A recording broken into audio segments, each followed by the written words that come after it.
Hey y'all, Happy New Year. This will be the last weekend you see these lights up because Christmas is over now and I'm going to take them up pretty soon now.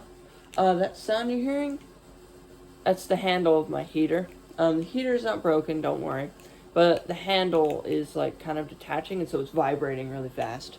And so every time the heater kicks on, you're going to hear that. Sorry, but nothing I can do about it. Anyhow, today I'm going to be reading pages 30, and then I thought this one was 31, but it actually, 31's up here. So this page is its own thing. So 30 and CAIN made a difference. I guess the whole page would just be called CAIN made a difference. So, there we go. So let me go ahead and start off with the previous sentence. Jokshan begot Sheba and Dedan, and the sons of Dedan were Shuram, Letushim, and Leumim. And the sons of Midian were Ephah, Epher, Hanok, Abida, and Eldah. All these were the children of Keturah. And Abraham gave all that he had to Isaac. But Abraham gave gifts to the sons of the concubines which Abraham had. And while he was still living, he sent them eastward, away from Isaac his son, to the country of the east. Abraham's death and burial. This is the sum of the years of Abraham's life which he lived, 175 years. Then Abraham breathed his last and died in a good age, an old man and full of years. And was gathered to his people. And his sons Isaac and Ishmael buried him in the cave of Machpelah, which is before Mamre, in the field of Ephron, the son of Zohar, the Hittite, the field which Abraham purchased from the sons of Heth. There Abraham was buried, and Sarah his wife. And it came to pass, after the death of Abraham, that God blessed his son Isaac. And Isaac dwelt at Beer-lahai-roi. The families of Ishmael and Isaac. Now this is the genealogy of Ishmael, Abraham's son, who Hagar the Egyptian, Sarah's maidservant, bore to Abraham. And these were the names of the sons of Ishmael, by their names, according to the generations. The firstborn of Ishmael, Nebahath, then Kedar, Adbeel, Mibsam, Mishma, Duma, Masa, Hadar, Tema, Jetur, Naphish, and Kadamah. These were the sons of Ishmael, and these were their names, by their towns and their settlements, 12 princes according to their nations.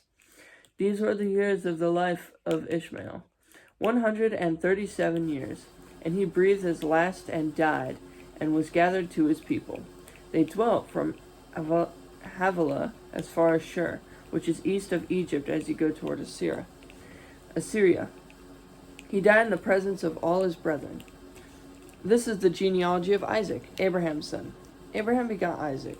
Isaac was 40 years old when he took Rebekah his wife, the daughter of Bethuel the Syrian of Paddan Aram, the sister of Laban the Syrian.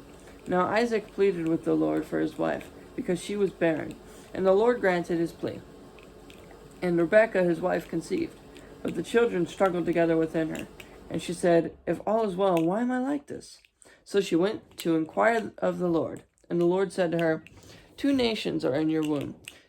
2 people shall be separated from your body. 1 people shall be stronger than the other, and the older shall serve the younger. What's it mean? The idea of a younger son ruling over his older brother was almost unheard of. Ancient customs and laws required that the oldest son have the first claim to property and the leadership role in the family. Genesis 25:23. So when her days were fulfilled for her to give birth, indeed there were twins in her womb, and the first came out red. He was like a hairy garment all over, so they called his name Esau. After his brother came out, and his hand took hold of Esau's heel, so his name was called Jacob. Isaac was 60 years old when she bore them. So the boys grew, and Esau was a skillful hunter, a man of the field, but Jacob was a mild man, dwelling in tents. And Isaac loved Esau because he ate of his game, but Rebekah loved Jacob. Esau sells his birthright. Now Jacob cooked a stew, and Esau came in from the field, and he was weary. And Esau said to Jacob, "Please feed me with that same red stew, for I am weary." Therefore his name was called Edom. But Jacob said, "Sell me your birthright as of this day." And Esau said, "Look, I am about to die, so what is this birthright to me?" Then Jacob said, "Swear to me as of this day."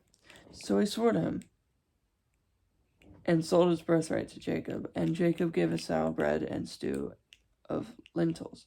Then he ate and drank, arose, and went his way. Thus Esau despised his birthright. So now we're on to the page. Cain made a difference. So this is like a note by the person who like changed it around a bit, I guess. I don't know how to say it, but like a note. So Cain made a difference. Opportunities to make positive difference are also opportunities to make a negative difference. Whoa, that was a huge stutter. The Bible includes many people who made a negative difference. There are two reasons for this. One, we can learn from others' mistakes, and two, we are more likely to recognize ourselves making negative differences in positive. Cain made a difference in the wrong way.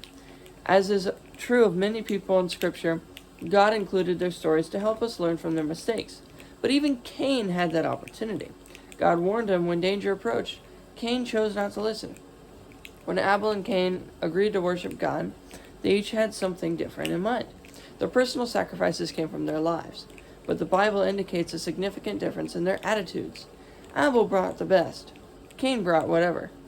It was a careless mistake that Cain compounded by getting angry and jealous at his younger brother. Giant words, it says cutting edge. Until this point, the sin was between Cain and God. God warned Cain that he was quickly approaching a point of no return. God graciously granted Cain a second chance to get it right. Attitudes like jealousy and anger can be rebuked and corrected. Murder cannot be undone. It's true. I mean, it's a good point, right? Don't let anger take control of you. That's a good lesson that applies to all of life, I would say. It's kind of a side note, but if you get really, really mad at anything, you gotta calm down, or at least tame your anger. Because anger isn't really bad. It's when it gets out of control, right? It's like when your anger becomes anger, right? There's a difference between anger and anger. And like frustration won't hurt you, but like anger, you don't want that.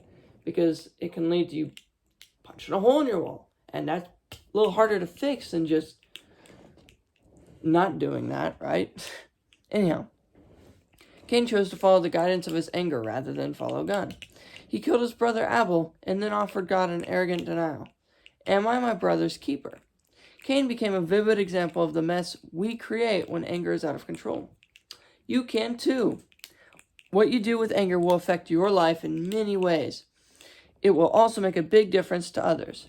As God pointed out to Cain, anger is like a huge billboard in our path which warns, what you do next matters.